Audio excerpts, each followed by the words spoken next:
وہ ایک تجویز بھی ہو سکتی ہے، دو بھی ہو سکتی ہے، اور وہ مقررہ وقت پہ اسمبلی کے اندر، سیکریٹریٹ کے اندر، یا جو بھی چیز وہاں ڈیفائن ہو اس کے اندر وہ جمع کرا دیتے ہیں۔ جب وہ وہاں جمع ہو جاتی ہے تو اگلا سٹیپ یہ ہوتا ہے کہ اسپیکر صاحب خود پرسنلی یا کسی کو وہ یہ کہہ بھی سکتے ہیں کہ وہ یہ جو سگنیچرز کیے ہیں لوگوں نے ان تجاویز کے اوپر، ان پرپوزلز کے اوپر، کیا وہ واقعی جینون ہے؟ کسی نے ایسے ہی کوئی سگنیچر تو نہیں کر دیا؟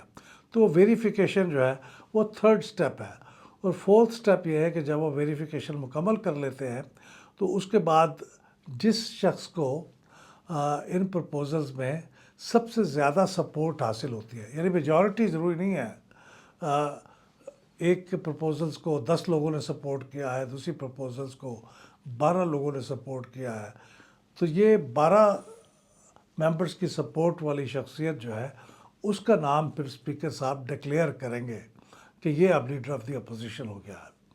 تو یہ اس کا پروسیس ہے، اور جیسے میں نے کہا یہ ٹائم اس پہ زیادہ نہیں لگنا چاہیے، ایک ہفتے میں ہو جانا چاہیے، لیکن چونکہ اس وقت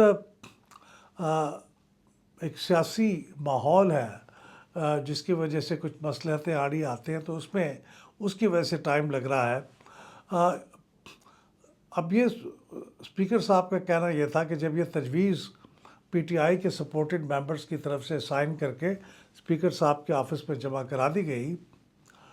تو انہوں نے کہا کہ یہ اس کے اوپر مجھے کوئی تھوڑا سا ریزرویشنز ہے۔ ایک ریزرویشن یہ ہے کہ کچھ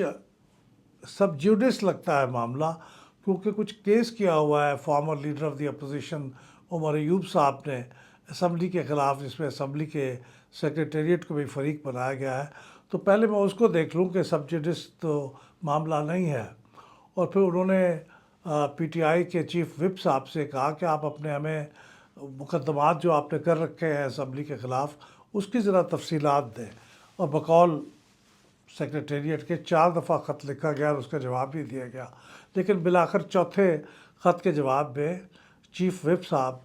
گزشتہ روز اسپیکر صاحب سے ملے اور جو مطلوبہ ڈیٹیلز تھیں وہ انہوں نے فراہم کر دی، اور ان کے بقول کہ کوئی کیس نہیں ہے، وہ کیس جو کیا بھی ہوا تھا تو وہ ودرا ہو چکا ہے۔ میں خود ذاتی طور پہ ایک طالب علم کی حیثیت سے، پارلیمانی امور کے طالب علم کی حیثیت سے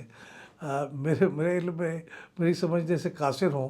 کہ اگر عمر ایوب صاحب نے کوئی کیس کر بھی رکھا تھا تو عمر ایوب صاحب تو اب ڈسکوالیفائی ہو چکے ہیں، نہ وہ ممبر ہے نہ وہ لیڈر آف دی اپوزیشن ہے، تو ان کا کوئی کیس کر بھی رکھا ہو تو اس سے کیا نئے لیڈر آف دی اپوزیشن کے اپوائنٹمنٹ سے تعلق ہے؟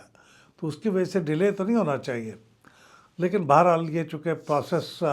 اس وجہ سے سٹال تھا، تو اب عامر ڈوگر صاحب چونکہ مل چکے ہیں تو اسپیکر صاحب نے کہا ہے کہ یہ جو پروسیس ہے یہ اب نئے سرے سے شروع ہوگا، یعنی اسپیکر صاحب اسمبلی کے اندر اعلان کریں گے ڈیٹ، ٹائم، جگہ کا کہ کب وہ پرپوزل جمع ہو سکتی ہیں، پھر وہ پرپوزل جمع ہوں گی، پھر ان پرپوزلز کی اسکروٹنی ہوگی سگنیچرز کی، اور پھر اسپیکر صاحب اسے ڈکلیئر کریں گے۔ اچھا، یہ بھی بتانا ضروری ہے کہ یہ بہت دلچسپ بات ہے کہ پی ٹی آئی کے لوگوں کی اکثریت ہے اپوزیشن میں، نیشنل اسمبلی میں بھی اور سینٹ میں بھی، لیکن قومی اسمبلی میں بھی جو انہوں نے لیڈر آف دی اپوزیشن کے لیے نام تجویز کیا ہے وہ ان کا تعلق پی ٹی آئی سے نہیں ہے، یعنی محمود خان اچکزئی صاحب بلوچستان سے ممبر نیشنل اسمبلی ہے، پختونخوا ملی عوامی پارٹی سے ان کا تعلق ہے، وہ پی ٹی آئی نے پرپوز کیا ان کا نام لیڈر آف دی اپوزیشن کے لیے قومی اسمبلی میں۔ اسی طرح سے علامہ راجہ ناصر عباس کاظمی صاحب جو مجلس وحدت مسلمین کے قائد ہیں، ان کا نام انہوں نے تجویز کیا ہے سینٹ میں لیڈر آف دی اپوزیشن کے لیے۔ یعنی پورے پی ٹی آئی کے جو ممبرشپ ہے دونوں ہاؤسز میں، ان میں سے انہوں نے مناسب خیال نہیں کیا کہ کسی کو اپوزیشن کے لیے نامنیٹ کیا جا سکے لیڈر آف دی اپوزیشن کے لیے۔ لیکن یہ بہرحال اپوزیشن کا داخلی معاملہ ہے کہ وہ کس کو نامنیٹ کرنا چاہتے ہیں، اس پہ کسی کو اعتراض یا سوال اٹھانے کی کوئی ضرورت نہیں ہے۔ دیکھنا صرف یہی ہوگا کہ اپوزیشن کے ممبرز کی میجارٹی نے کس نام کو سپورٹ کیا ہے اور ان کے لیے سائن کیے پرپوزل۔ تو یہ اب کیا ان ناموں پہ کوئی اعتراض ہے؟ میرا خیال یہ ہے کہ محمود خان چکزئی صاحب کا ایک بڑا اسٹرانگ سٹانس ہے اور بڑے ایکسپیرینس جہاندیدہ آدمی ہیں، تو ہو سکتا ہے ان کے نام پہ اعتراض ہو قومی اسمبلی میں. اسی طرح ہو سکتا ہے ناصر عباس صاحب کے نام پہ اعتراض ہو، لیکن یہ اعتراض بالکل اس کی کوئی ویلیو نہیں ہے.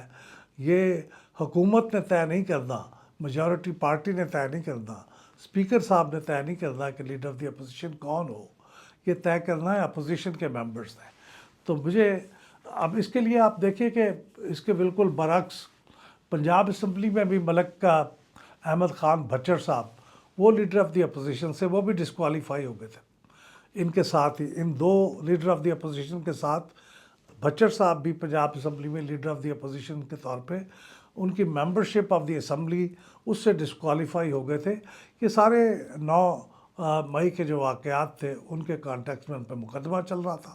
اس کا فیصلہ ہوا، وہ کنوکٹ ہو گئے، اس کے بعد پھر وہ ڈسکوالیفائی ہو گئے. تو ملک احمد خان بھچر صاحب کے ڈسکوالیفائی ہونے کے بعد، جو کہ لیٹ جولائی میں غالباً 28 جولائی کو ڈسکوالیفائی ہوئے، لیکن اس کے لیے اتنا ٹائم نہیں لگا، یعنی 2 مہینے میں، اگرچہ وہ بھی زیادہ ٹائم ہے. 1 اکتوبر کو نئے لیڈر آف دی اپوزیشن کے طور پہ معین الدین ریاض صاحب، جن کا تعلق بھی پی ٹی آئی سے ہے، وہ leader of the opposition declare ہو چکے ہیں پنجاب اسمبلی کے. تو کوئی وجہ نہیں ہے. ہماری جو پلڈیٹ کی کوالٹی آف ڈیموکریسی رپورٹ ہے، اس میں بھی اس بات کو خاص طور پہ مینشن کیا گیا ہے کہ جمہوریت کی کوالٹی کے اوپر اس کا بڑا نیگیٹو امپیکٹ ہے کہ دونوں ایوانوں کے جو لیڈر آف دی اپوزیشن ہیں وہ پوزیشنیں ویکنٹ ہیں اور ان کو اس طرح اپوزیشن اپنا پورا رول ادا نہیں کر سکتی. تو میں یہ سمجھتا ہوں کہ یہ ایسا کام ہے جو جلدی سے ہو جانا چاہیے. اب جب کہ چیف وپ صاحب نے قومی اسمبلی میں اپنے کاغذات جمع کرا دیے ہیں اور نیا پروسیس شروع ہونے کا اعلان بھی کیا ہے اسپیکر صاحب نے، تو اس پروسیس کو ذرا جلدی سے نپٹا لیں. دنیا بھر میں بھی ہماری کوئی تھوڑی سی جنگ ہزائی ہوتی ہے کہ 6 مہینے میں آپ لیڈر آف دی اپوزیشن کو اپوائنٹ نہیں کر سکے. تو یہ ہمیں امید کرنی چاہیے کہ کام مکمل ہو جائے گا. اور یو اسمبلی کے اندر جو لیڈر آف دی اپوزیشن ہے، اپوزیشن کو دیکھیے گورنمنٹ ان ویٹنگ بھی کہا جاتا ہے جمہوریت میں. اس طرح لیڈر آف دی اپوزیشن جو ہے وہ ایک پرائم منسٹر ان ویٹنگ بھی کہا جاتا ہے. تو اس لیے میرے خیال میں ان کی اپوائنٹمنٹ بہت ضروری ہے، اور یہ اپوائنٹمنٹ ہو جائے تو پھر کم از کم نئے چیف الیکشن کمشنر اور الیکشن کمیشن کے ممبرز کی تقرری کے پروسیس کو بھی آگے بڑھایا جائے. بہت شکریہ.